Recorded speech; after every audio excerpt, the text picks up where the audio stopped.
Hey everyone, welcome back. Glad you're here because this is one of those weeks where context really matters.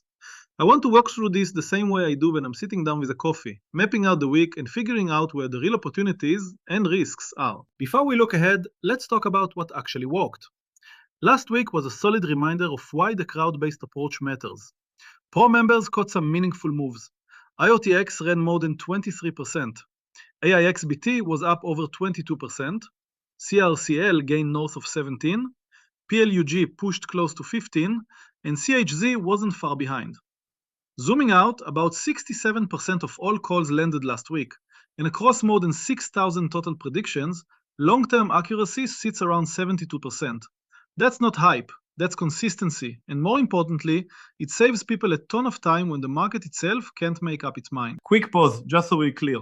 What I'm sharing here is how I interpret collective data, sentiment, and technicals. This isn't personal financial advice.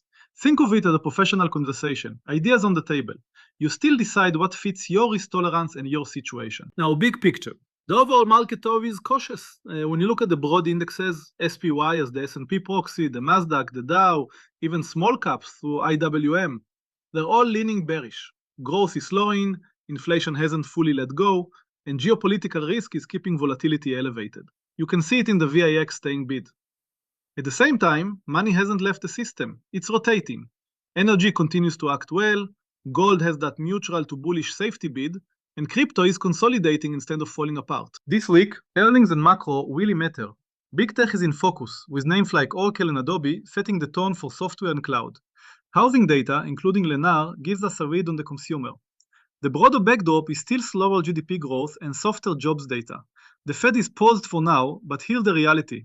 Oil-driven inflation is the wild card no one can ignore. Technically, the tape reflects that uncertainty. The S&P is trading below key moving averages, the Nasdaq remains stuck in a descending channel, and the Dow has confirmed a double top. Volume spikes tell us institutions are active, defending some levels, pressing weakness in others.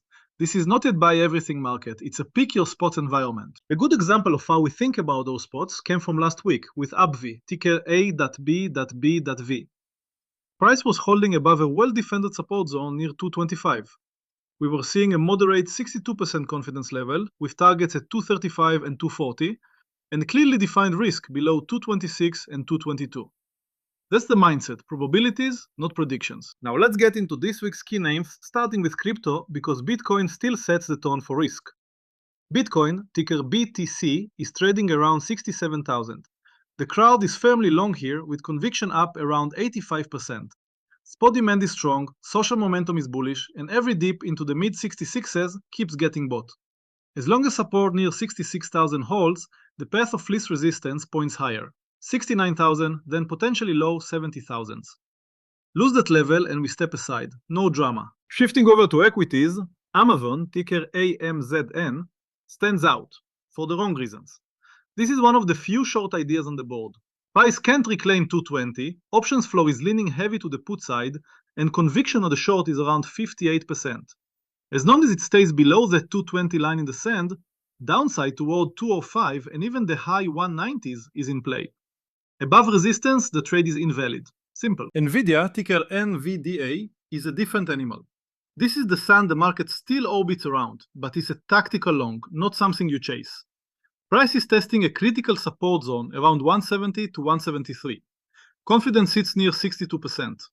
If buyers defend that area, a bounce toward 186 and potentially 194 makes sense. If we lose 170, the story changes fast. Alphabet, Google, ticker GOOG, is sitting right on support between 296 and 300. Confidence is lower, around 56%, because signals are mixed, but that's often where short-term bounces come from. The idea is straightforward. Lean long near support, look for a move toward 310 and maybe 316, and cut it quickly if support doesn't hold. Meta Platforms, ticker META, has quietly improved. It broke a key trend line, reclaimed important moving averages, and sentiment has shifted more constructive. We're seeing about 63% confidence here. First upside area is the mid-650s, then upper 660s, while the low 630s is the level buyers really need to defend. Berkshire Hathaway Class A, ticker BRKA, is the steady one. This isn't exciting, and that's the point. It's consistently viewed as a low-risk compounder. Confidence is modest at 56%, with a grind higher towards 760,000 over time, as long as key downside levels remain intact. Eli Lilly, ticker LLYY, continues to respect support near the 1,000 area. Conviction is around 62%. As long as it stays above 980, traders are looking for a push toward 1,025 and potentially 1,060, driven by ongoing strength in the GLP-1 space. JP Morgan Chase, ticker JPM, is more of a tactical bounce. Price has pulled back into support, sentiment is cautious but not outright bearish, and confidence sits near 56%. The setup looks for a rebound toward the high 290s and possibly the low 300s, with tight risk below support. Walmart, ticker WNT, is another defensive name attracting interest. After an oversold move, we are seeing about 62% confidence for a short-term bounce.